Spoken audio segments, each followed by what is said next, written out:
کیوں آج سے صرف 20-25 سال پہلے بیٹھ کے نماز پڑھنے کا تصور محال تھا، صرف 25 سال پہلے۔ الا قلیل کوئی مریض ہوتا تھا، کسی کا حادثہ ہو گیا، کوئی فالج کا مریض ہے یا کوئی ایسا اور مسئلہ کسی کے ساتھ ہے، تو کوئی کسی کے گھر میں ایسا مریض ہوتا تھا یا کوئی قریبی کوئی مسجد ہے تو اس میں کوئی بزرگ ہوتے تھے تو وہ پیڑھی پہ بیٹھ کے جو ہے وہ نماز پڑھ رہے ہوتے تھے۔ اس وقت یہ کرسیاں تو ہوتی نہیں تھی، پیڑھی ہوتی تھی، تو اس پہ بیٹھ کے، یا کوئی وہ لے آتے تھے سٹول لے آتے تھے، تو لکڑ کا سٹول ہوتا تھا تو اس پہ بیٹھ کے وہ نماز پڑھتے تھے۔ یا ہم نے دیکھا بچپن میں ایک آدھ بزرگوں کو نماز مسجد میں پڑھتے ہوئے کہ وہ مسجد کی پہلی صف کے آخر میں وہ چارزانوں ہو کے بیٹھ کے نماز پڑھتے تھے، پوری مسجد میں ایک، اور پوری مسجد کو معلوم ہوتا تھا کہ یہ ان کی جگہ ہے۔ اور آج کوئی گھر ایسا نہیں ہے جس گھر میں کوئی بیٹھ کے نماز پڑھنے والا نہ ہو۔ قیامت پہ قیامت تو یہ ہے، 2003-04 کے اندر میں جب عمرے پہ گیا تو حرم پاک کے اندر ویل چیئر نہیں ملتی تھی۔ یہ جو آج لوگ کرسیاں پکڑ کے پھر رہے ہوتے ہیں، یہ تو بڑی دور کی بات ہے، ویل چیئر نہیں ملتی تھی۔ میں اپنے والد صاحب کے لیے ویل چیئر لے کر نہ گیا، تو وہاں جا کے میں نے دیکھا کہ ان سے نہ چلا پھرا نہیں جا رہا، مشکل ہو رہی انہیں۔ تو میں نے پھر وہاں سے معلومات لی، انہوں نے مجھے بتایا جی آپ پاسپورٹ جمع کروا کے، تو باب عبدالعزیز میں ان کا دفتر ہے، تو وہاں جا کے آپ ویل چیئر لے سکتے ہیں۔ جب میں وہاں گیا تو ایک ویل چیئر کے لیے مجھے اتنے پاپڑ بیلنے پڑے۔ پھر بعد میں مجھے حاجیوں نے بتایا کہ آپ مدینہ پاک جا رہے ہیں تو ویل چیئر ساتھ لے کر جائیں، وہاں زیادہ اس سے بھی تنگی ہوگی یا پھر آپ کو اپنی خریدنی پڑے گی، اس سے بھی تنگی ہوگی، تو بہتر ہے کہ یہی ویل چیئر جو ہے نا مدینہ پاک لے جائیں، تو جب آپ عمرہ مکمل کر لیں تو یہاں جمع کروا دیجیے گا۔ ایک دفعہ آپ نے ویل چیئر جمع کروا دی تو دوبارہ ویل چیئر ایشو کروانا بڑا مشکل ہو جائے گا۔ یہ 2003-04-05 میں یہ حالات تھے، 5-6-7 تک بھی یہ حالات تھے۔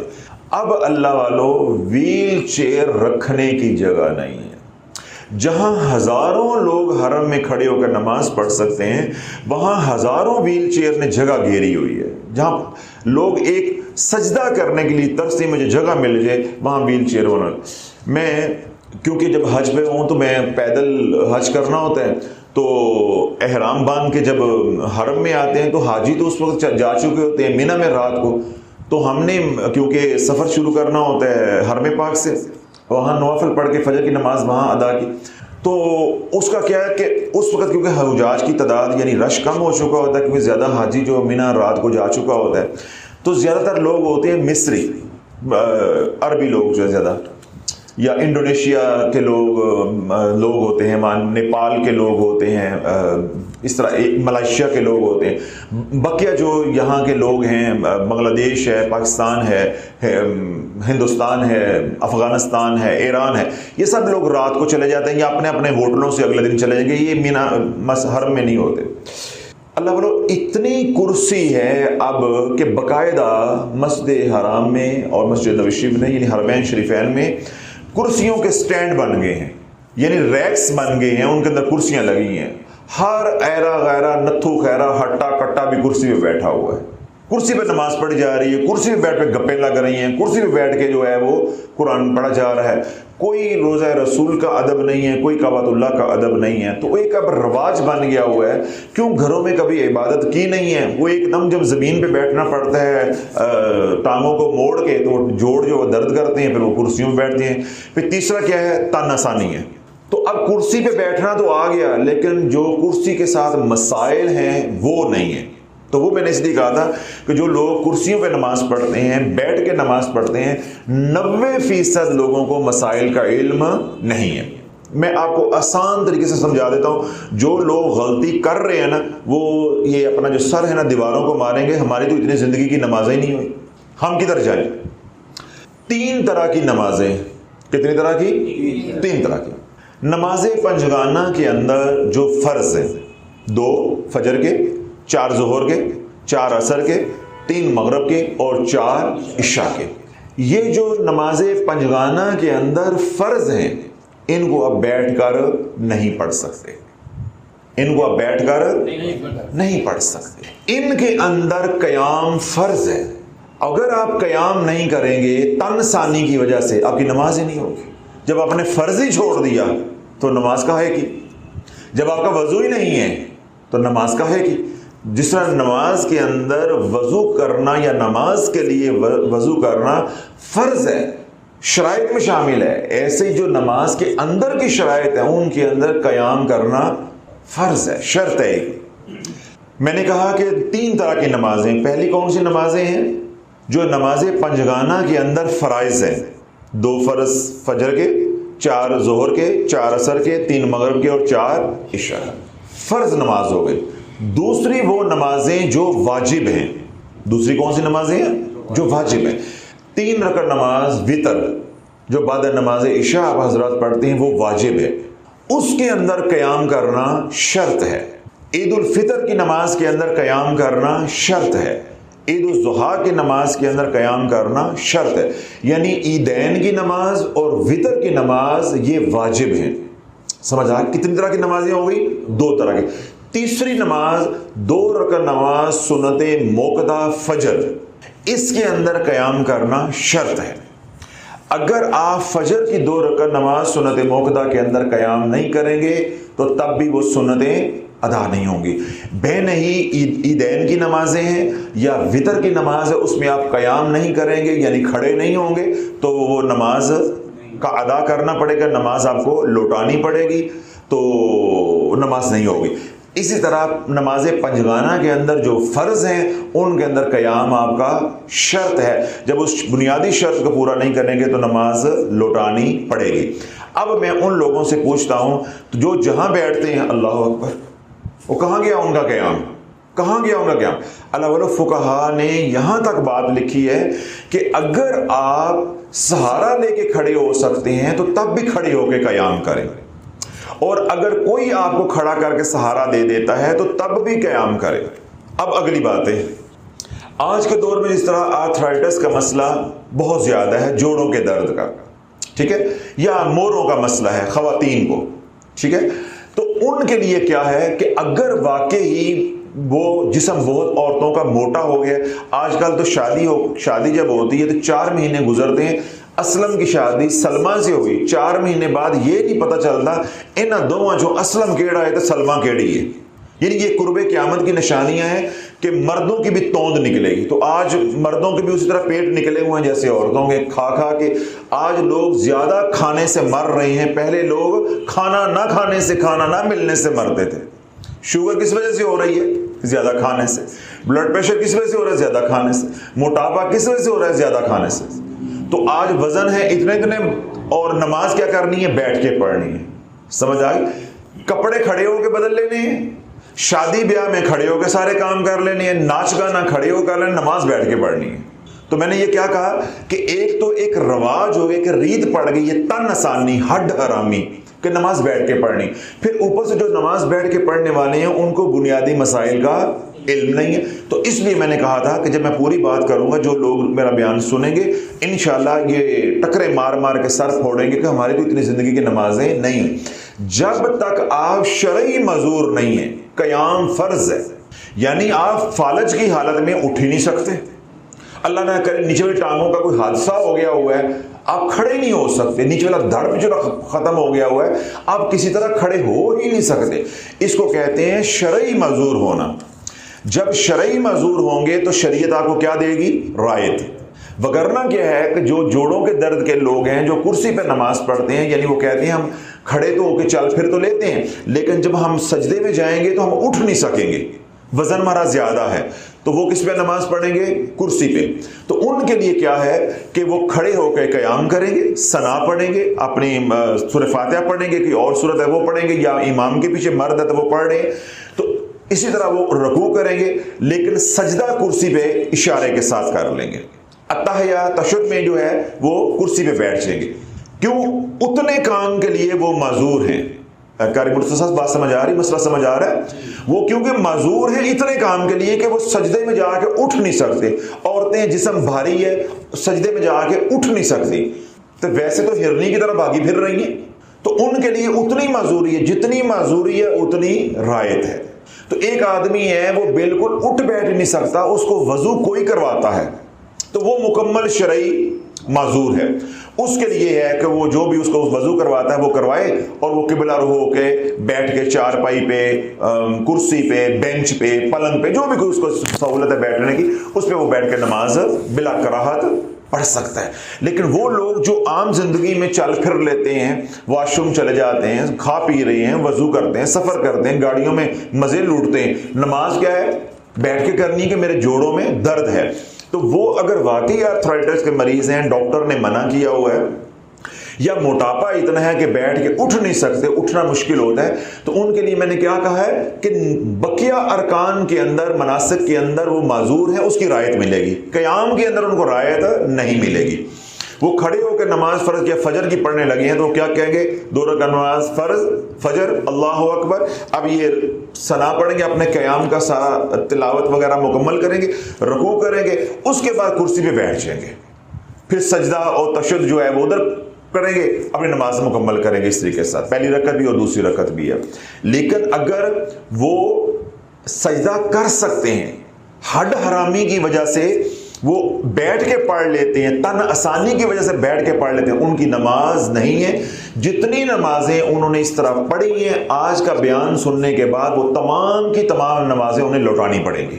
یعنی آج میرا بیان سن لیا، اب ان کو مسئلہ معلوم ہو گیا، حجت تمام ہو گئی، جتنی نمازیں سستی کی وجہ سے پڑھی ہیں، بالخصوص میں خواتین سے کہہ رہا ہوں، 90% خواتین گھر میں بیٹھ کے نماز پڑھتی جبکہ وہ شرعی معذور ہرگز نہیں ہے، شرعی معذور ہرگز نہیں ہے۔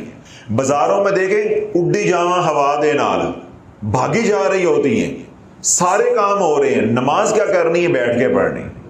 تو ان خواتین سے میں کہوں گا مرنے سے پہلے توبہ کر لو، آج یہ مسئلہ سمجھ لیا ہے، سن لیا ہے، تو اپنی نمازوں کو لٹاؤ جو بیٹھ کے پڑھی ہیں، لا علمی، اس پہ توبہ استغفار بھی کرو، اللہ سے معافی بھی مانگو اپنی لا علمی کی وجہ سے، اور ان نمازوں کو لٹاؤ بھی ہے۔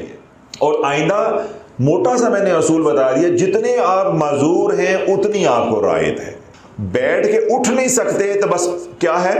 اتنی رعایت ہے، کھڑے کھڑے آپ کر سکتے۔ ہاں اس طرح یہ ہے کہ نماز میں دوسری رکعت میں امام اٹھا تو اب آپ نے کیونکہ بیٹھ کے کرسی پہ نماز پڑھیں، تو جب امام قیام میں جائے گا تو آپ کرسی سے دوبارہ کھڑے ہو جائیں گے۔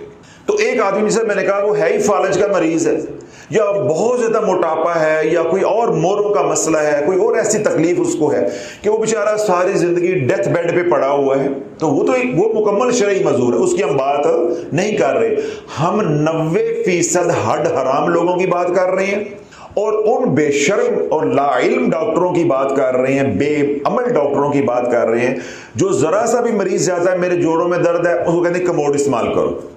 کیا کرو؟ کموڈ استعمال کرو۔ اتنی سی بات ہوتی ہے، کموڈ استعمال کرو۔ جس طرح آج کل ایک رواج بن چکا ہوا ہے کہ آج اگر آپ کا پریگننسی ٹیسٹ، آپ کی اہلیہ کا وہ آ گیا مثبت، آپ گائنیکولوجسٹ کے پاس گئے، وہ نو نو نو نو، زمین پہ پاؤں نہیں رکھنا، زمین پہ پاؤں نہیں رکھنا، بیڈ ریسٹ۔